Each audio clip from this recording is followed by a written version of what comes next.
विकास Kendra कोळखे centre येथे जीवन महिला सक्षमीकरणाकडे वाटचाल प्रकल्प अंतर्गत आदिवासी सांस्कृतिक खाद्य महोत्सव आणि महिला सन्मान महोत्सव 2024 कार्यक्रम सोमवार दिनांक 27 मे 2024 रोजी मोठ्या उत्साहात साजरा करण्यात आला।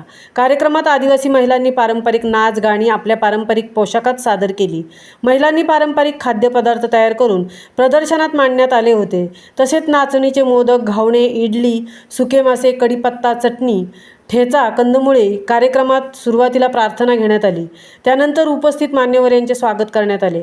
आदिवासी सांस्कृतिक खाद्य महोत्सवाचे उद्घाटन father Joseph Gonsalves, director centre for social action Mumbai यांच्या हस्ते करण्यात आले।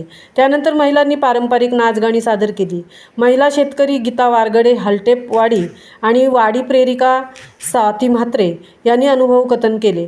Father Joseph Gonsalves, director centre for social action Mumbai आणि कार्यक्रमाचे अध्यक्ष यांनी महिलांना आपण सेंद्रिय शेतीकडे लक्ष देऊन महिला शेतकरी म्हणून ओळखले जात आहात, हे खूप विशेष आहे। Centre for social action Mumbai आणि जीवन विकास केंद्र कोळखे सेंटर यांनी विषमुक्त शेतीसाठी प्रयत्न सुरू करून पारंपरिक पद्धतीने शेती करणे, सेंद्रिय खत वापर आणि पारंपरिक बियाणे जतन करून वापर करून पिके घेण्यात यावी यासाठी प्रयत्न सुरू केले आहेत। आपण महिलांनी त्यासाठी पुढाकार घेतला आहे, त्यासाठी तुमचे आभार। चांगले पीक पिकवून चांगले जीवन जगावे या विषयावर मार्गदर्शन केले।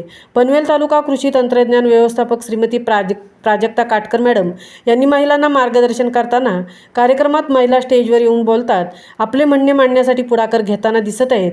यातून centre for social action Mumbai आणि जीवन विकास केंद्र कोळखे सेंटर यांचे कार्य तळागाळात पोचले असून किती मोठे आहे हे लक्षात येते।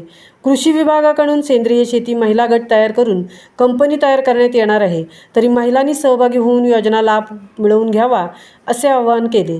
पनवेल वन विभागाचे वनरक्षक श्री सिद्धेश्वर मोराळे सर यांनी महिलांना जंगलातील वन उपजावर आधारित खाद्यपदार्थ प्रदर्शनात मांडण्यात आले आहे, याचा आनंद वाटत आहे। वणवा लावू नका, झाडे लावून ऑक्सिजन मिळवा, आदिवासी आणि वन यांचे जवळचे नाते आहे याविषयी मार्गदर्शन केले।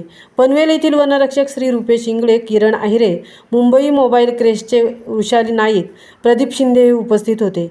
जीवन Vikas Kendra Kolkhe sister Elsy superior Bethany convent school sister Celine center head यांनी महिलांना मार्गदर्शन केले। तसेच center for social action Mumbai Raigad coordinator Ruchika सेलियन आणि करितास इंडिया प्रकल्प कॉर्डिनेटर सचिन वाघ यांनी महिलांना मार्गदर्शन केले। त्यानंतर उपस्थित महिला शेतकरी यांना पाहुण्यांच्या हस्ते सन्मानपत्र देऊन गौरवण्यात आले। कार्यक्रम सूत्रसंचालन गीता ठोंबरे आणि जोशना पाटील यांनी केले, तर नीलम भोपी यांनी आभार मानले।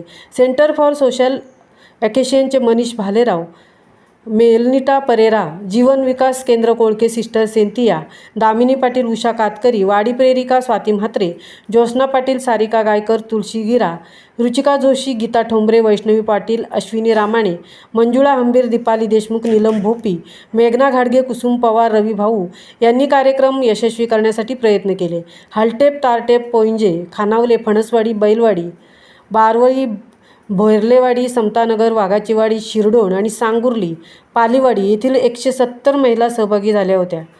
महामुंबईसह संजय कदम, पनवेल।